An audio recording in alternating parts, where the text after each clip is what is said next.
travail, moi, j'ai la même chose. Je suis sûr que les DG qui nous écoutent penseront la même chose. C'est que au travail, il y a les chevaux de course, puis il y a les poneys, quoi. Mais oui, Et souvent, les chevaux de course, ils gueulent sur les poneys. Ouais. Et donc, tu dois remercier le poney d'être un poney, de la même manière que lui doit être capable de remercier C'est le ça. fait que tu sois un cheval de course. Et donc, tu dois avoir cette capacité à avoir un pas de recul, à te dissocier en fait de ton environnement pour finalement favoriser et valoriser les gens pour ce qu'ils sont et pour ce qu'ils font, tout en prenant du recul sur toi-même. C'est-à-dire garder en tête que toi aussi, tu es peut-être le poney de quelqu'un d'autre.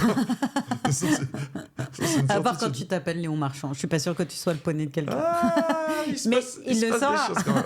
Oui, tôt ou tard. Bien sûr, non, mais c'est pour Et c'est rigoler d'ailleurs que des je fois dis ce ça. qu'ils peuvent, de la même manière que les sportifs de très haut niveau, s'ils déterminent leur identité par uniquement les victoires qu'ils ont, ils sont mal barrés. Mais bien sûr. Parce que la retraite va arriver.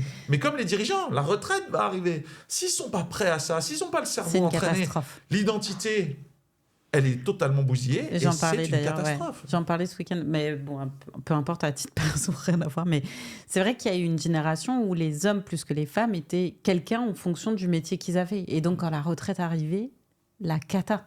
Oui. La cata, parce que finalement, en fait, en retirant ce quotidien, tu retires une partie de toi-même.